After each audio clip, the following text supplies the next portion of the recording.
Over the 5 years of Brawl-O-Ween, some has been considered the worst, but while some are the best. So we'll be going in chronological order from 2019 to 2024 and reveal our viewer opinions on each year. But quick disclaimer before we start, we'll be not mentioning Brawl-O-Ween skins. They are mostly Supercell mixed skins except for Kaboja Fig and random skins that join the set later on. 2019. This was the first ever year for Brawl-O-Ween. We got the cool Morse Mortuary environment and the Graveyard Shift modifier, where you gradually lose health and need to attack to heal. I honestly think this was an amazing modifier. We also got 3 limited skins, which I asked you guys to rank also, starting with our least favorite, Calavera Piper, getting 22% overvote as a 79 gem skin. Next up is Witch Shelly, a 149 gem skin, which got 33% of our votes. I honestly think this is a really cool Shelly skin, but nothing can top off Werewolf Leon with 55% of the votes. Just like everything's so cool about the skin. And I totally don't have bias towards blue skins. Note that these skins were the only limited ones that eventually became unavailable later on. And all the Brawl-O-Ween skin prices do drop every year, but there is a limit though. But overall, you guys gave this year around a 4 out of 5, and most did nostalgic. And honestly, I think this was a great year too. However, 2020 makes you guys slightly more biased. And it's a skin challenge for Brawl-O-Ween Rosa. It was available in the shop later for 79 gems. Now this was way before our present infinite life challenges, just like most of the challenges you see in the rest of the videos. Like the Zom Brock one. So if you get 4 losses, well, you don't get the skin. And to make you feel more bad, this freaking super rare skin had a set of pins. Supercell, was this supposed to be a legendary skin? And those pins, according to this reliable Reddit user, only came back in 2020 and 2021 as a pin pack. But some of these pins were exclusive to the challenge. So if you're a pin collector who failed this challenge, you failed your career. So this challenge was a huge deal in the community. How did the community face this challenge? Well, for me at least, I failed. But with you guys, it's a different story. Starting with stage 1, 14.3% has gone this far in the challenge, which is not great. But in stage 2, 28.6% reached there, and in stage 3, 40.3% did. Then in stage 4, with the 10 through 11 wins, 28.6% failed. So close to getting the skin. But 40.3% of you guys complete this challenge and have something to flex on every single time anyone joins your team. And overall, it's a 4.1 out of 5, with what you guys saying about this challenge and how bad Random sabotaged them. But still, 2020 was good. But what about 2021? Well, 2021 introduced a whole bunch of skins, starting with Count Panicula, a 79 gem skin with no votes. I think it's a right skin, but definitely could be better. But next up is the 79 gem skin Sword Jean, getting 11.1% of the votes.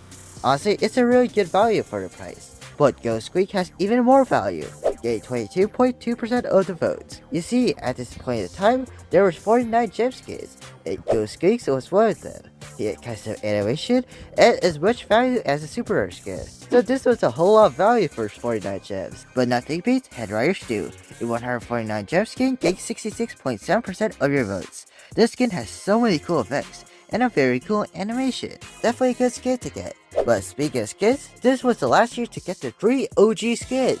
So if you have any of these skins right now, that's a huge flex. But related to cosmetics, a bunch of Brawl-O-Ween pins were added / animated. More get added as years pass by, but I'll only mention the significant ones. Just like the challenge where you can get the Nuff Tree looking pin for free in a 9-win challenge with lives. Speaking of challenges, we got Peekaboo Modifier, where you turn invisible every 7 seconds for 5 seconds. And overall, I honestly think this was a huge step forward.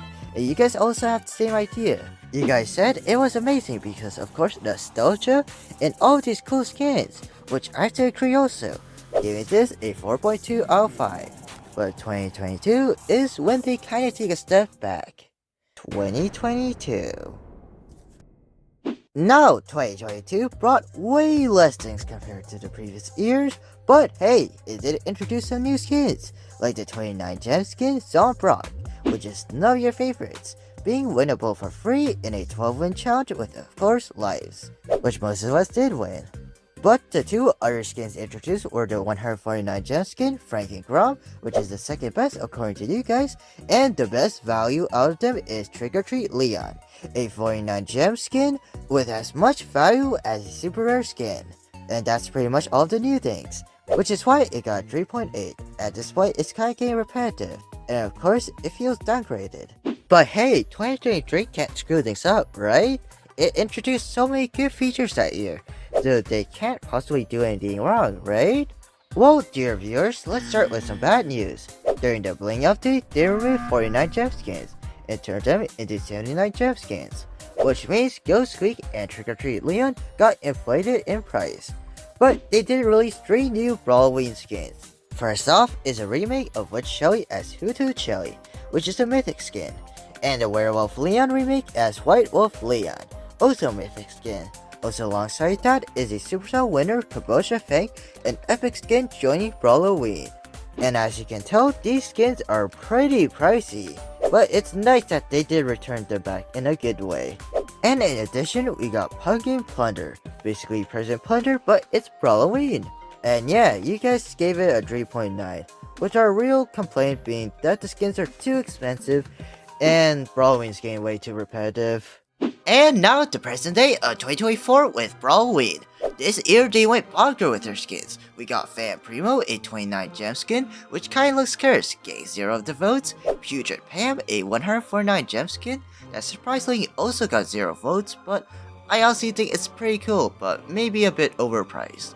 Next up is Cuckoo Colette being a 29 gem skin, getting 11.1% of the votes, and Decay Dynamite, who also got 11.1% of the votes, which is a really cool 79 gem skin. But our number 1 favorite is Gruesome Gus, which is honestly really good value for 79 gems. And you can win Gruesome Gus for free in a 12-win challenge with lives. We also have Volleyball, Zombie Plunder, and a Halloween version of Payload this year. In addition, we received the hashtag #DeadGame Community Challenge, where you get 10 free dead box at the end. And we got a ton of progressions like hyperdirect drops of the event. In addition to this, we got Strange Book with jump scares, and overall, you guys gave this year a 3.9. Now, some things feel recycled like the game modes, but honestly, they're still pretty fun. So 2022 has the lowest rating with 3.8. Anyways, Brawl Day is kinda getting close, so check out this video on the history of Brawl Day. Also, don't forget to subscribe.